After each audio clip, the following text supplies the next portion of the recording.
These vegetables I look for when I go shopping in the grocery store. Today we're diving into the world of vibrant veggies with none other than Dr. William Li, a leading expert in disease prevention and nutrition. If you're looking to power up your diet with foods that fight disease and inflammation, you're in the right place. These are the foods that fight disease and specifically fight inflammation. Vegetables are more than just side dishes. They are powerful tools in your diet that can help protect against chronic diseases and inflammation. Today, I'm excited to share some of the healthiest vegetables that can make a big difference in your health. First on our list is tomato. The first one is the tomato. Some of you might think that tomato is a vegetable, right? But it's actually a fruit. And tomatoes are pretty wonderful because not only do they taste good, but they've actually been shown to lower the risk of prostate cancer and breast cancer. So how does it do this? Well, tomatoes contain bioactives, and the secret to health in foods is often the bioactive. One of the bioactives in tomato is vitamin C. Vitamin C is a powerful anti-inflammatory substance. Another bioactive in tomato is called lycopene, which is a carotenoid. The lycopene does a lot of different things that are beneficial for the body. One of them is that lycopene protects our DNA against damage from oxidative stress, including ultraviolet radiation, like sun damage. That's right, eating tomatoes with the lycopene can protect us against damage from the sun. That means kind of like sunscreen, but from the inside out. So, sun exposure can damage your DNA. Lycopene protects your DNA against the sun damage. And you can actually eat tomatoes in order to be able to protect yourself and protect you from the inside out from sun damage coming from the outside. Let's know how we can cook and eat tomatoes. Now, how do I like to eat tomatoes? I like to eat tomatoes raw, sliced into a salad. Absolutely great way to get great flavor, great hydration, and the vitamin C is really good. But if you want to get the most out of lycopene, okay, that is that antioxidant. That's the one that helps to protect your DNA. You want to actually make sure you get as much lycopene as possible. How do you get the most lycopene out of a tomato? Well, you want to actually heat it, like cook it, saute it in a pan. And so you're actually cooking tomatoes like a tomato sauce, all right, like a sugo, and add a little bit of extra virgin olive oil. So here's what happens. The heat from cooking converts the chemical structure of lycopene, okay, which is natural, into a slightly different chemical structure, also natural, that your body loves to absorb. So when you cook tomatoes, you actually get more lycopene that's easier for your body to absorb. Add a little bit of extra virgin olive oil. You know why? Because lycopene is what's known as fat soluble, which means that lycopene likes to dissolve in oil. But when you actually cook tomato sauce, the lycopene converts into the part your body likes it, and you mix it with the olive oil, and now it really gets absorbed into your body very, very easily. And that's why, by the way, the Mediterranean diet is so healthy, and it's got so many tomato recipes in it. Usually the tomato is cooked. Next vegetable on list is mushrooms. The next food we're going to talk about are mushrooms. Now, people are either mushroom lovers or they're not so big fans of mushrooms. I happen to love them. I love mushrooms in soups, stews, with pasta, sautéed, on scrambled eggs, so many different ways that you make mushrooms. And in addition to their great taste, mushrooms have great health benefits, all right? And this is because of the bioactives that are in the mushrooms. One of them is called beta-D-glucan, and this is the form of soluble fiber that has multiple benefits. Beta-D-glucan has been shown by researchers to improve your circulation. It helps healthy angiogenesis and the vascular endothelial cells that line your blood vessels. Beta-glucan is very helpful for that.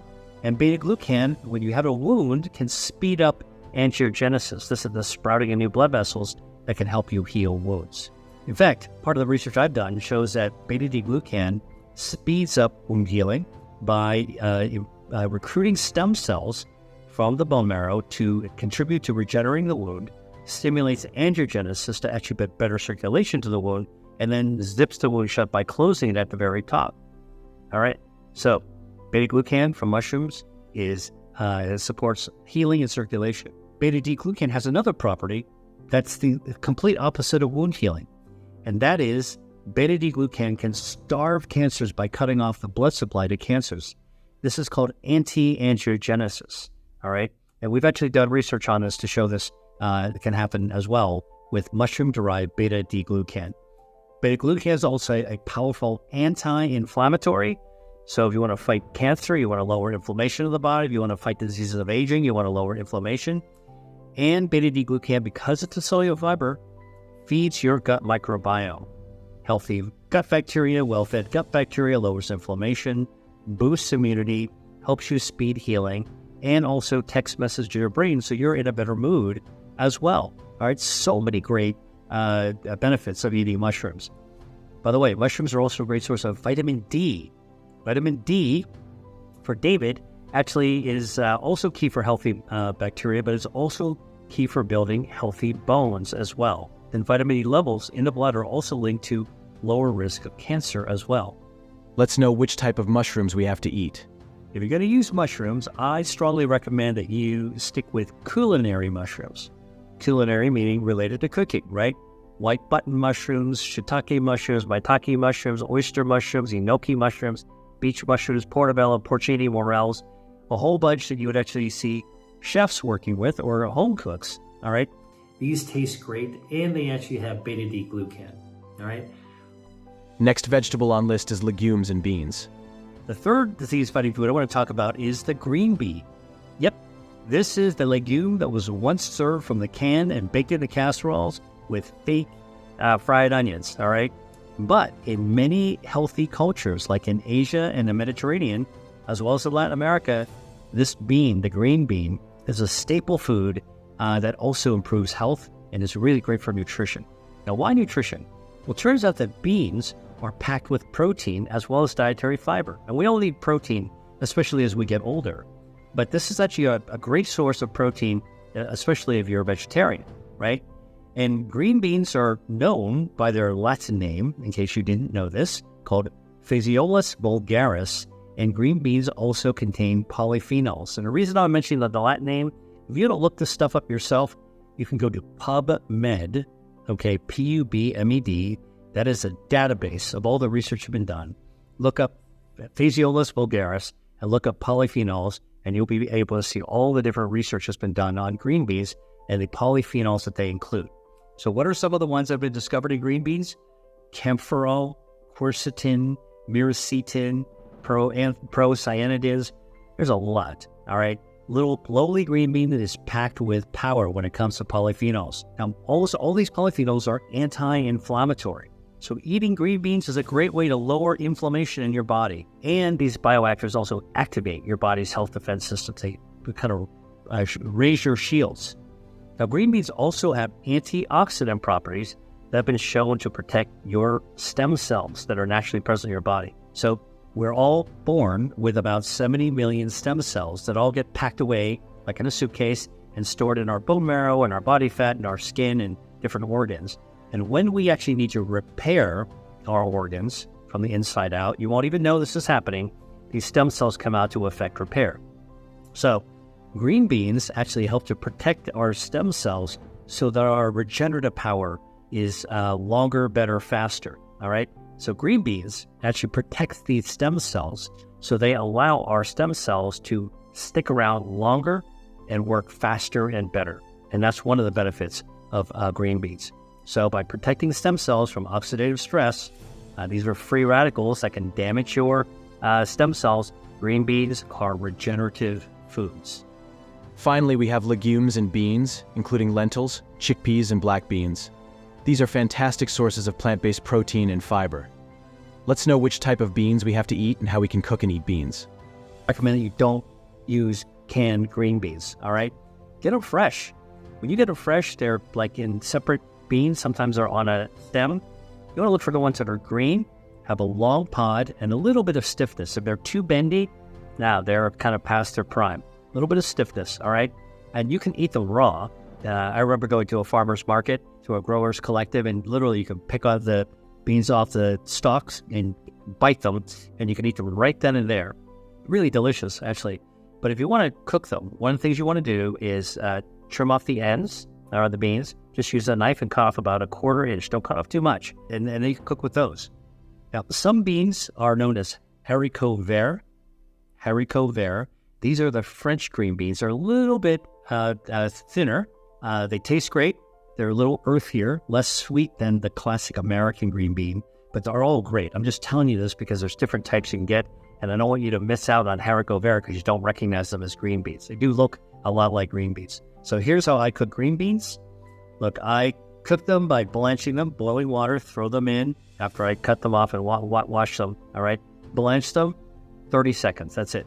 And take them out to stop the cooking. And then what you can do is you can saute them in a pan with a little bit of extra virgin olive oil or garlic, or throw them into a wok and stir fry with your favorite sauce.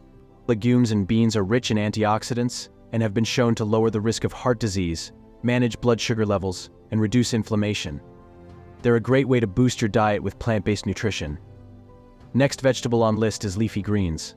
The next vegetable I want to talk about is a whole group of greens. Greens that are known as brassica. Now, brassica you might have heard of. That's because a bunch of healthy greens belong to them. Broccoli, broccoli rabe, kale, cauliflower, cabbage, collard greens, mustard greens. Now, these brassica vegetables contain bioactives called ITCs. This stands for isothiocyanase. Isothiocyanase, ITCs. And these are the bioactives that are responsible for the characteristic flavor of brassica vegetables. Little sulfurous, little sharp, slightly bitter taste. Bitter usually means better when it comes to your health, right? And that's what brassica vegetables do. So what do ITCs, isothiocyanates, do in the body? Well, they are potent anti-inflammatory bioactives, and they also help to improve your circulation. They improve angiogenesis, that's your body's health defenses, and they can actually improve your immune system as well. Next on our list are leafy greens like kale, spinach, and Swiss chard. These greens are nutritional powerhouses, loaded with vitamins, minerals, and antioxidants. Let's know how we can cook and eat the greens. And if you want to get the most of these ITCs from brassica plants, here's a couple of things you want to do. You can cook them quickly. Don't overcook them or you'll degrade the ITCs. And when you eat them, and you want to make sure they're tasty, right? You can always eat so much raw broccoli, which most people don't do. But if you blanch it quickly, you saute it, then it actually becomes something really delicious. And here's what you want to do when you eat them. You want to make sure you chew them. And the reason that you want to chew your vegetables is that the ITCs, the good stuff, is locked inside the cell of the plant, right? Plants have cells, just like humans have cells, but human cells are soft and squishy. Plant cells are rigid and box-like. It's like a shoebox, all right? And you want to break that shoebox open in order to be able to release the ITCs and other enzymes. So when you chew your broccoli, what you're doing is you're breaking open the shoebox containing the ITCs, and you're releasing also an enzyme called myrosinase. And this enzyme, myrosinase, breaks down the ITCs and generates sulforaphanes. And the sulforaphanes then go on to, when you swallow them, go on to stimulate your health defenses, right? So this is how it works. Pick the brassica from the field, bring it back. You can blanch it, cook it quickly. My little tip for cooking brassicas, if you want to cook it, it should be bright green, brighter than when you actually have them raw, and then stop, all right? Before they start to dull in color, that's when you've overcooked them. That's why the old kind of school way of boiling your vegetables, you pretty much destroyed when it comes to broccoli, for example. You've just destroyed all the ITCs, all right? Now, I actually like broccoli soup as an example. In my book, Eat to Beat Disease, I had a whole recipe for broccoli soup flavored with oregano, dried spice. Absolutely delicious. So you should check it out. Leafy greens are rich in vitamin K, which is crucial for bone health, and they also contain lutein and zeaxanthin, which protect your eyes. The fiber in these greens helps reduce inflammation and supports gut health, which is vital for overall well-being. Also, we have cruciferous vegetables like broccoli, cauliflower, and Brussels sprouts. These veggies are packed with sulforaphane, a compound known for its powerful anti-cancer properties. Sulforaphane not only helps reduce inflammation but also boosts your body's detoxifying enzymes. Regular consumption of cruciferous vegetables can lower the risk of several types of cancer, including breast, prostate, and colon cancer. And there you have it, the top 5 healthiest vegetables you can add to your diet to heal disease and fight inflammation. Remember, these vegetables are not just tasty, they're your allies in the fight for better health. So make sure to include them in your meals regularly. If you found this video helpful, be sure to give it a thumbs up, share it with your friends, and subscribe for more tips on how to live a healthier life. See you in the next video.